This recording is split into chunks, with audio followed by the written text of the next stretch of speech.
De la création monétaire à la loi de 1973. Comment on crée l'argent?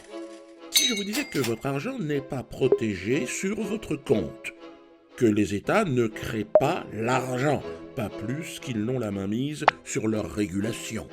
Si je vous disais encore que les banques ne prêtent pas de l'argent qu'ils détiennent dans leurs réserves.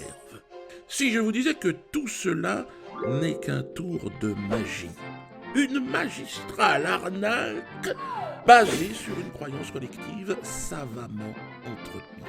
Hula hup, barbe à truc.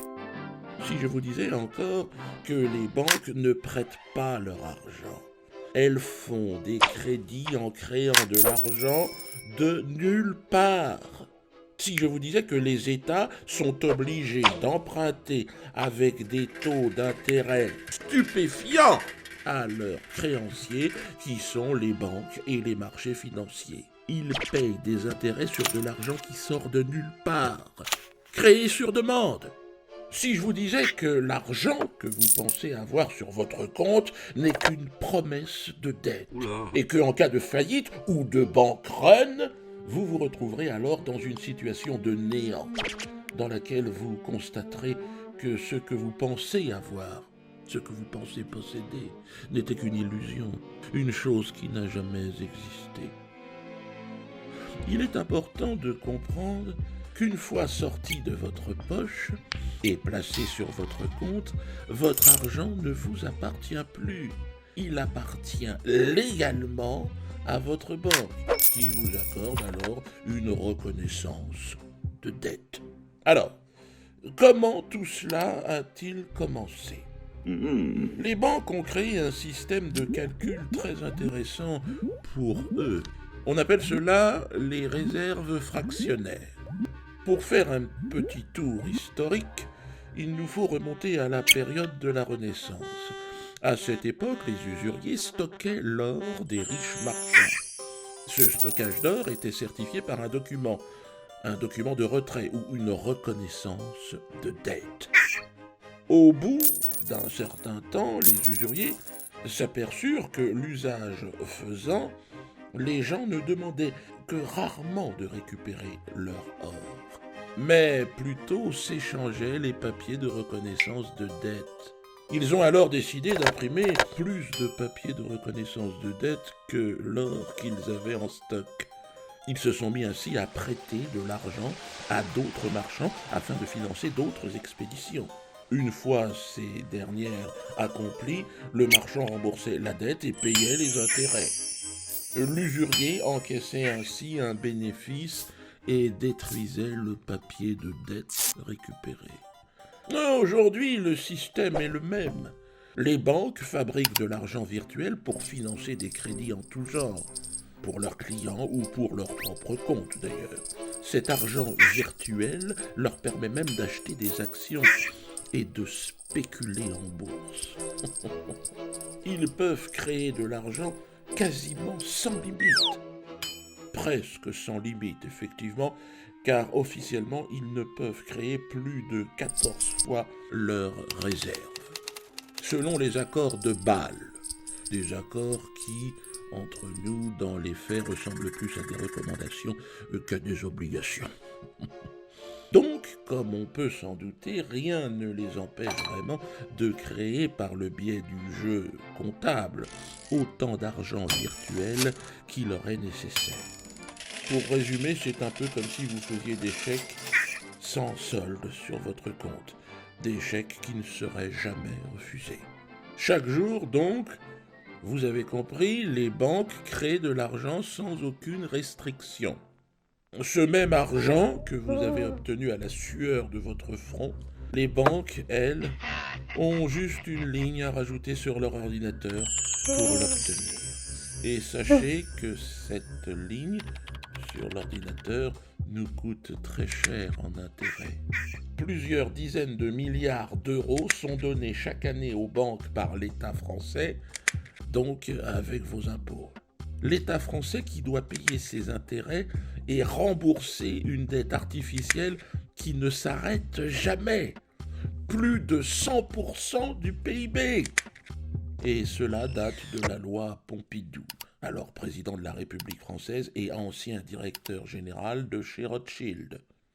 Cette loi inique du 1er janvier 1973 stipule que l'État ne peut plus emprunter d'argent à la Banque de France, loi qui ensuite a été validée au niveau européen via le traité de Lisbonne, puis le TFUE, traité sur le fonctionnement de l'Union européenne, article 123. C'est une loi qui a été présentée officiellement comme une solution pour protéger les États en empêchant de faire tourner la planche à billets à des fins électorales, au risque de créer une inflation permanente. Alors, sur le devant du tableau, c'était une idée louable. Mais malheureusement, dans les coulisses obscures, c'était un tout autre dessein. Cela mettait en séquestre la souveraineté de l'État et cela a créé sa mise au pas par le monde de la finance. Car dorénavant, l'État serait obligé d'emprunter, ou plutôt de demander des crédits aux marchés financiers contrôlés en grande partie par les banquiers. Donc des sociétés privées qui n'ont ni nation ni drapeau, mais seulement des actionnaires et des lobbies à rassasier. Grâce à cette loi, les banques venaient donc de faire main basse sur les pays et leurs citoyens. Ils sont donc devenus l'élément central de ce monde, les véritables maîtres du jeu. D'ailleurs, Michel Rocard, ancien Premier ministre français et un des pontes de l'administration française, avait dit que depuis la loi de 1973 et le traité de Lisbonne, nous avons perdu la liberté pour un État de se financer. Si cette loi n'avait pas vu le jour, notre dette d'État aurait à peine atteint les 15 à 20%. Aujourd'hui, nous ne payons que la dette et surtout ses intérêts, si eux-mêmes le disent. Très bien, vous allez me dire, mais la Banque centrale, elle devrait nous protéger de tout cela. Il faut savoir que les banques commerciales, nos banques, comme le Crédit Agricole, la BNP, la Société Générale, ont tout un compte bancaire à la Banque centrale. Et toute banque commerciale doit y rendre des comptes. Car le rôle de la Banque centrale est officiellement de maintenir la stabilité des prix et garder l'inflation en dessous de la barre des 2% par an. Elle gère aussi la fabrication et l'impression des billets physiques qui ne représentent avec les pièces que l'autorité nationale fait fabriquer et non la Banque centrale que 10% de l'argent total en circulation. Donc l'argent qui n'a pas de réalité physique, que l'on appelle monnaie scripturale, représente 90% de l'argent en circulation dans l'économie réelle. La Banque centrale est donc à la base un bouclier pour nous protéger, pour réguler la création monétaire et empêcher aux banques privées de faire n'importe quoi. Mais en réalité, elles sont plutôt devenues le vassal des banques commerciales. Car effectivement, si une banque faute et que l'État ou la Banque centrale décide de la punir et de ne pas renflouer les caisses de cette dernière, alors la banque va faire faillite et détruire l'épargne de dizaines de millions de personnes et d'entreprises. Un risque pour l'économie que personne ne veut avoir à prendre sur les épaules. Donc, les banques commerciales utilisent cette menace de la crise sociale pour prendre en otage les États et les banques centrales. Ce hold-up bancaire est terrifiant.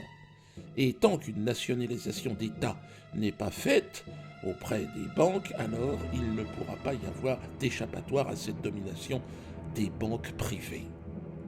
Votre épargne, votre argent que vous gagnez chaque jour à la sueur de votre front n'a pas de valeur réelle, au vu du fait qu'il est illimité en création. Juste la croyance populaire de sa stabilité font que les populations continuent à se sacrifier pour ce dernier. Peut-être dans quelques jours, semaines, mois ou années, l'État vous dira de faire le sacrifice de votre épargne, pour le bien de tous, comme Madame Lagarde d'ailleurs l'a déjà annoncé. Notre vidéo n'était qu'une introduction. Nous vous invitons à regarder sur YouTube les nombreuses vidéos qui vont vous expliquer en détail l'ensemble de ce système mafieux. Il est de la responsabilité de chacun de diversifier son épargne et de ne pas tout laisser entre les mains des banques ou des assurances. Alors, dans les vieux systèmes de conservation tels que l'or ou la pierre, mais ces deux modèles sont saisissables. Il y a aussi les crypto-monnaies, qui elles sont insaisissables, telles que le Bitcoin ou le Cestrel. Cette crypto-monnaie a vocation française.